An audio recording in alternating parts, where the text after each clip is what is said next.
Welcome to African Fairy Tales with Adesina. I invite you into my enchanted forest. Pull up a stump. Take a few deep breaths. And listen.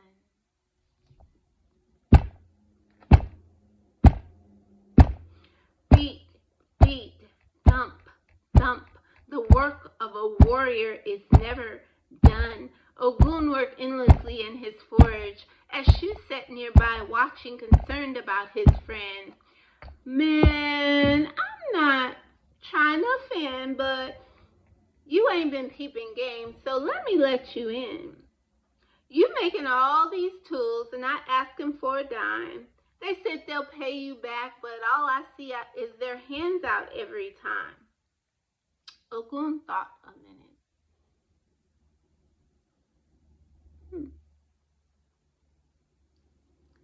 You know what? You're right.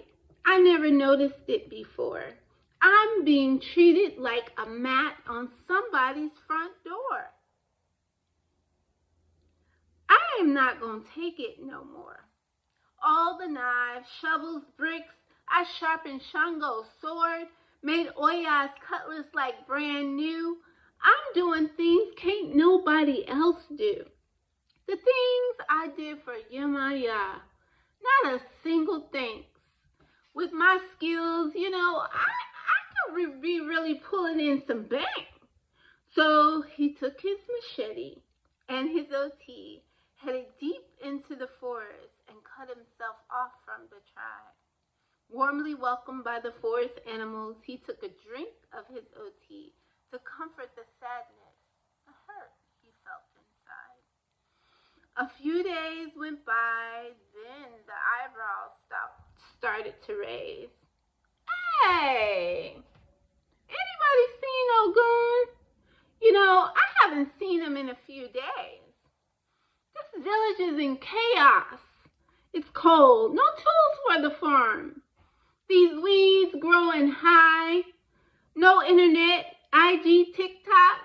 I'm about to cry.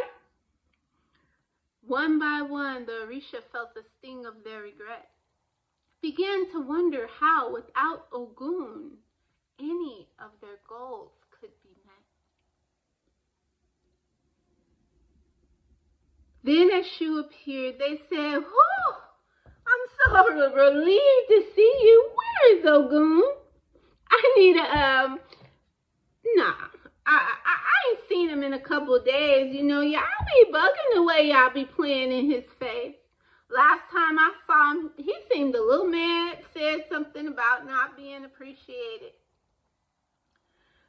The Orisa headed right away to Olodumare to find their lone missing friend. After they told Olodumare what had happened, she said, I see Ogun with my all-seeing eye, but that's all I'm going to say. If you want to reconcile, you're going to need to fix this mess, but you're going to have to find your own way. So the Orisa called a council meeting to see what could be done. They said the only thing we can do is to get Ogun to come back home, take accountability for what was done. Oshosi said, "Yeah, no, that's my brother, right? So he only gonna come back with me." So he went. But when he made it to see Ogun hit him with them 1, 2, 3s, had him limping back. What a sight to see. Shango said, "Dang, man, just let me go. Me and Ogun, we go way back." So he headed to the forest. When Ogun saw Shango Kawakabiesi, he remembered that's the same man that stole his girl. Well, he got them hands too. Now imagine that. Shango Kawakabiesi was limping back. Yemaya tried the gentle calming of her waters, but she too was unsuccessful.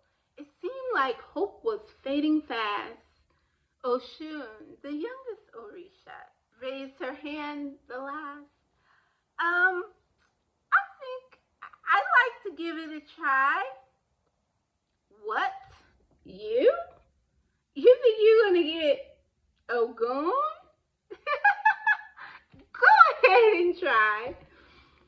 Oshun humbly headed to the forest with smiles upon her face. Taking 5 pieces of yellow cloth and honey, found a sparkling river in a beautiful, tranquil place. She began to bathe and frolic and sing the sweetest melody. Imbe, imbe, maye.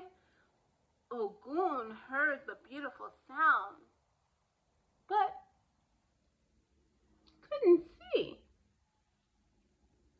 So he moved in much closer to explore the heavenly voice he heard in his ears, grew more and more entranced with her beauty as he quietly came near. The most beautiful woman that he had ever seen. He rubbed his eyes thinking, wow, this must be a dream. Oshun rubbed a little honey on his tongue as she continued to sway her hips to the rhythm of her magical song. Chirping birds cheering as she led Ogun along through leaf-carpeted paths and winding wood road. Ogun was so enchanted he followed her every move. With sunflower bedazzled hair, Oshun dropped a piece of yellow cloth of happiness and charm here and there. Slowly, all the fight of Ogun became disarmed. Whenever the trance wore off, she added a little more honey, till finally they reached the village door. Surprise! Huge party drinks, his favorite food, beautifully wrapped gifts, outpouring of gratitude. Ogun felt finally appreciated, so loved, so adored. He again started to make shovels, railroads, tools galore, and finally the internet and the trees restored. From that moment until this day, Ogun is one of the first to receive offerings and praise. What if we appreciated all the help we receive? A sincere thank you. I appreciate you, or paying it forward to someone else in need. What a beautiful world it would be when we appreciate all the people that make our lives great, from our parents and our children to the servers that bring delicious food to our plates. Say, I love you. Gift their flowers before it's too late.